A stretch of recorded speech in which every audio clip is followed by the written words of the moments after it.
Okay, I'm going to try and do a quick video on how to wire up a car stereo. Here's a loom for a car stereo. Now I'm not going to even do this in a car because it doesn't matter what sort of car you've got. It's all going to be about the same. And if you're going to have problems, you're going to have problems. Nothing you can do. So what have I got here? You can use a multimeter, test light. So you can use one or the other, doesn't matter that much. Multimeters are good, but test lights are a lot quicker and easier to use. What I've got here, so a battery. 9-volt batteries are a bit easier to use rather than these little batteries. But and I'll tell you one more way of doing the battery thing.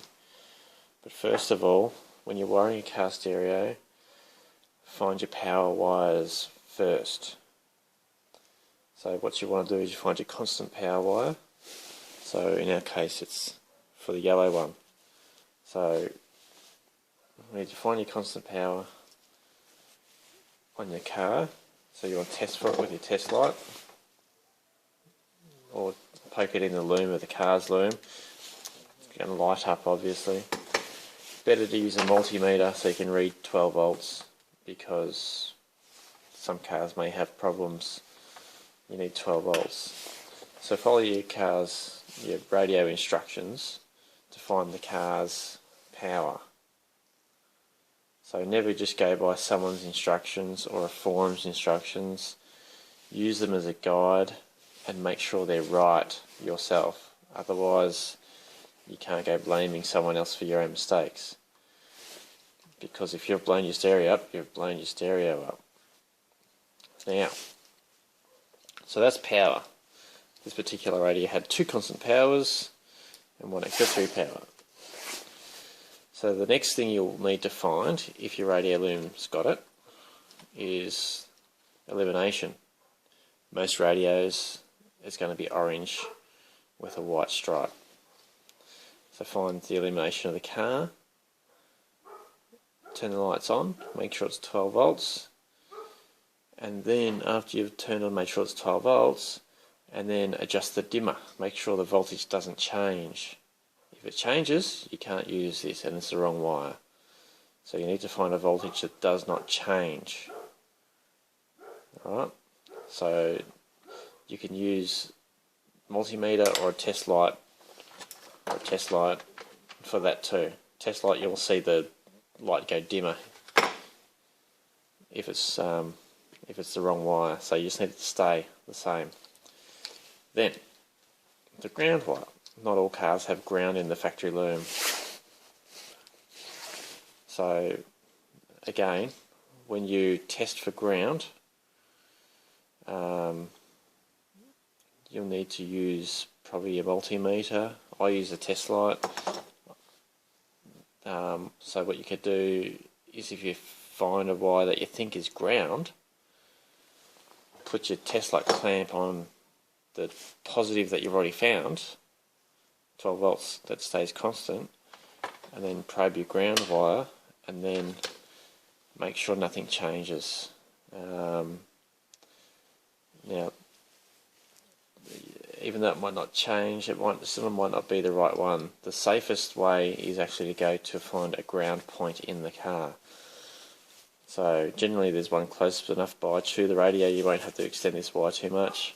Some radio looms are already a bit more extended with an I-terminal on them, because it's not uncommon to have to do that. So that's the ground wire taken care of, we hope, in most cases. Now, so what we've got left is these 2 wires, the blue and the blue with white. If you've got an amplifier, you use the blue, white. Otherwise you don't worry about it. That's just the trigger wire for turning on amps. And then some radios will have an additional loom, just blue. And that's for an automatic antenna. If you have a amplified antenna that's not motorized, so if this is a motorized antenna in the car, like goes up and down out of the guard, use this. But if it's an amplified antenna in the roof or in the window, find the car's one and wire it to accessories. So it's just on every time the car's on, because these only have a small output and can't drive the amplifiers. But the factory amplifier is okay. The factory radio will do it, but aftermarket radios generally won't. And you'll get a bad signal for radio. Okay, speakers. How do you find speaker wires in cars? That's why we have a battery. Okay, so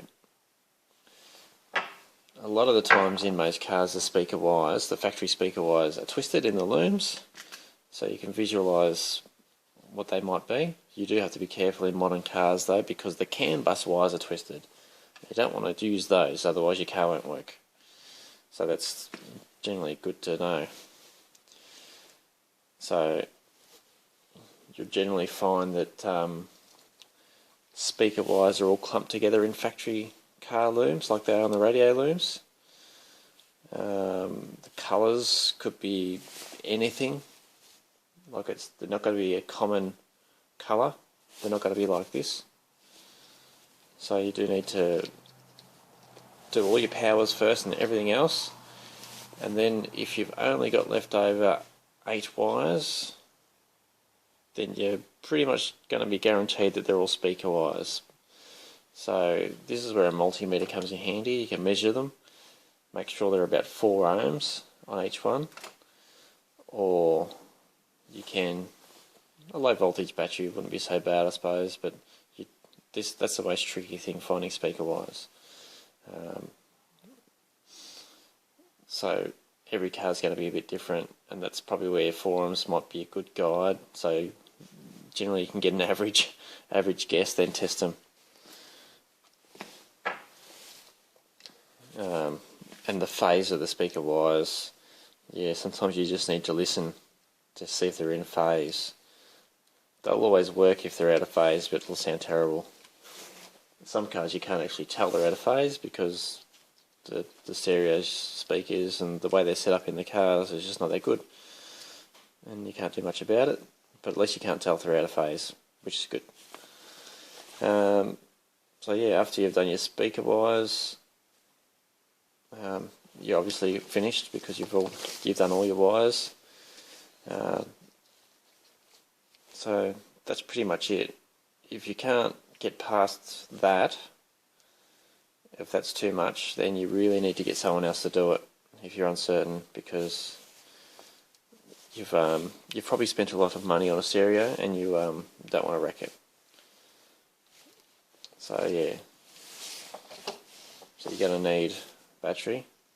The 9-volt battery is easy because it's got 2 terminals on the end, and you can touch the 2 wires much easier than on the ends. It's just a very simple little thing that makes it easier. A battery,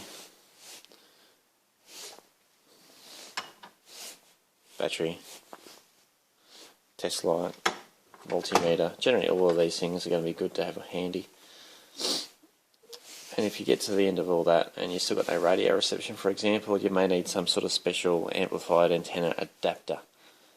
So that's another thing. Or at the end of the stereo installation and you've got no radio reception, or your radio reception is bad, you can use a test light to help find the antenna power wire if you were unable to find it before.